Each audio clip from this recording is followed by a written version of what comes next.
तेल्हारा नगर परिषद कार्यालयात विविध प्रलंबित प्रश्नांसाठी जागरण गोंधळ आंदोलन छेडण्यात आले।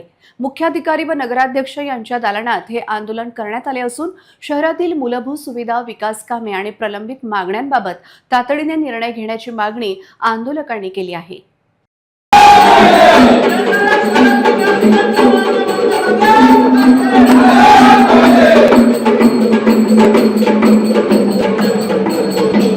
तेल्हारा नगर परिषदेमध्ये नागरिकांच्या विविध प्रलंबित मागण्यांसाठी जागरण गोंधळ आंदोलन करण्यात आले।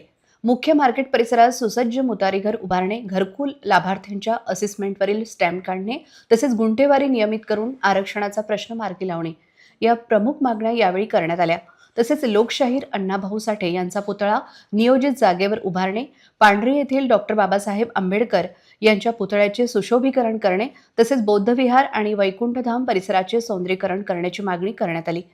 इंदिरानगर आवासातील झोपडपट्टीधारकांना घरकुल लाभ देणे, प्रभाग क्रमांक 4 मधील अभ्यासिकेला अत्याधुनिक सुविधा उपलब्ध करून देणे, नगर परिषद शाळा क्रमांक 1 समोरील गार्डन विकसित करणे व व्यायामशाळा उभारणे यासह स्वर्गीय रामसिंह भाऊ बलोदे उद्यानाची दुरुस्ती करण्याची मागणी करण्यात आली।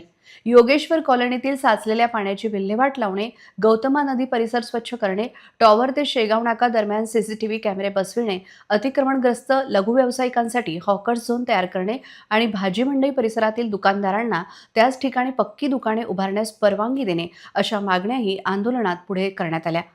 दिव्यांग बांधवांना शासन निर्णयानुसार 5% निधी वितरित करणे व आवश्यक सोयी सुविधा उपलब्ध करून देणे तसेच प्रभाग क्रमांक 6 मधील गार्डनला हिंदू सूर्य महाराणा प्रताप उद्यान नाव देणे आणि छत्रपती संभाजी महाराज मार्केट सुरू करण्याची मागणी करण्यात आली। आंदोलकांनी नगर परिषद प्रशासनाने तात्काळ निर्णय न घेतल्यास आंदोलन तीव्र करण्याचा इशारा दिला आहे। शहरातील प्रलंबित प्रश्न सोडवून नागरिकांना मूलभूत सुविधा उपलब्ध करून द्याव्यात अशी एकमुखी मागणी करण्यात आली। तेल्हारा शहरातील दिव्यांग बांधवांच्या माहिती अधिकारात माहिती मागितलेली आहे आणि एकूण आस्थापना खर्च वगळून दिव्यांग बांधवांना निधी दिलेला आहे। शासन निर्णयानुसार आस्थापना खर्चासहित वगळता येत नाही आणि 5% याच्यावर आम्हाला शासन परिपत्रक दिलेलं आहे।